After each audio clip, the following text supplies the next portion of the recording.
is working on. But first of all, Chris, before we get to that, can you share with us your thoughts and your feelings as your relationship with Ray Hall, Letterman, Lanigan Racing, and United Rentals has grown with Soldier Strong, and the fact that both Takuma and Jordan King's laps will also be contributing to Soldier Strong this year? Sure. We're very fortunate and honored to working both with United Rentals and Ray Hall, Letterman, Lanigan. They've been an instrumental part in our organization's success in helping the veterans that have been injured while they've been deployed. But not just the organizations embracing the program, it's the individuals. The guys in the garage will take, heard about Sergeant Dan. They'll put him in the car and take him for a ride. Bobby did something with dealerships for us last year. Having David and Mike involved with us really just speaks volumes for their personal commitment to the program, and so we thank you and are appreciative of that. And what can you tell us about the Strong Mind technology? I know there was a little bit about it in the press release that everybody received before this announcement, but it seems like a very innovative and forward-thinking technology. So we have really been focused on advanced rehabilitative medical devices, specifically exoskeletons for paralyzed veterans. And a few years ago, one of the devices we donated to a VA in Denver said that they were also going to use the device for a mental health study. And I thought that was interesting. What were they going to do? And the study was really to show the benefits of what it's like to stand and be eye level with the world again, something that we all take for granted every day. And so I thought this is a great opportunity for Soldier Strong to get into the mental health space, but wasn't really sure how. So I did some Googling and some research and came across a virtual reality program developed at the University of Southern California called Bravemind. And so a team of us went out in February to visit Dr. Skip Rizzo and to try the technology. And what we're doing now, what we announced earlier today in the release, is we're going to be funding both the software and hardware, as well as clinical training, and working with the VA's Innovator Network and donating that to VA medical centers across the country. It's really going to be focused to help veterans suffering from post-traumatic stress. That's wonderful. Thank you so much for your work on that technology. Would you be able to walk us through a little bit of I hear that you may have a demonstration for us, if possible. Absolutely.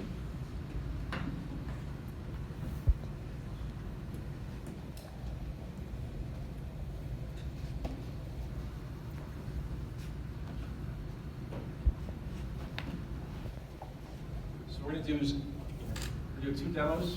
The first one is going to be in theater in a Humvee. And the idea of the therapy is, it's called immersion therapy, so that the concept is to really desensitize the individual from the situation so that it's not as scary for them going forward. I need my 7-year-old to help me with this. So right now, hopefully you can see what I'm seeing. So I'm the driver in the Humvee, and Andrew's going to put me on rails so I don't have to drive. You can control where the Jeep's going. I'll be using this control panel here to manipulate the environment in real time. So they can also make it a very soft situation. They can enhance it, which we'll see different parts of that. And by enhancing, I mean there could be other people walking on the road. There could be a helicopter flying overhead. There could be an IED.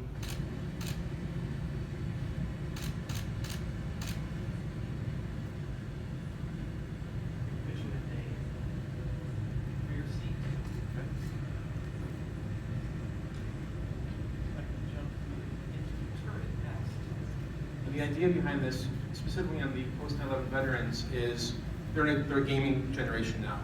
And so this is something that's not quite as scary to them. One of the biggest reasons for veteran suicide is untreated post-traumatic stress. And the reason it's untreated is because of stigma. We've got these big bad warriors, men and women, defending our country, and they don't want people to know that they're hurt or they're broken.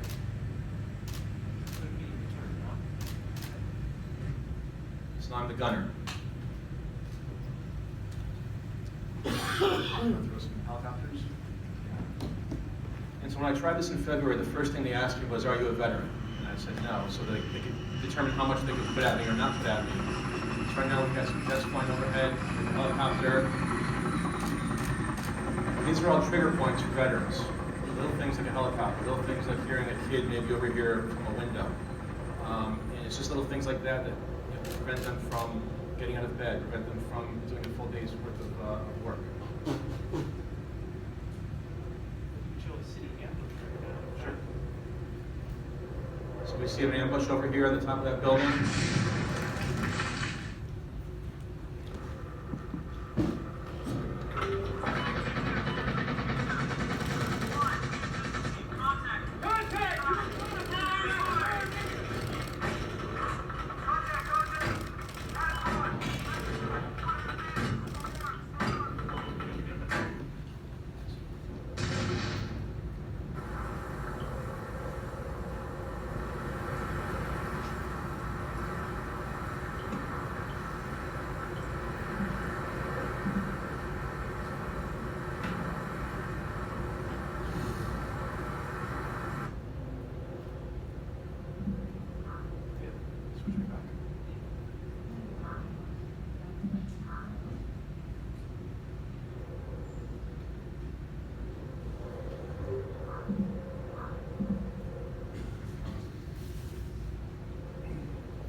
It's not perfect yet.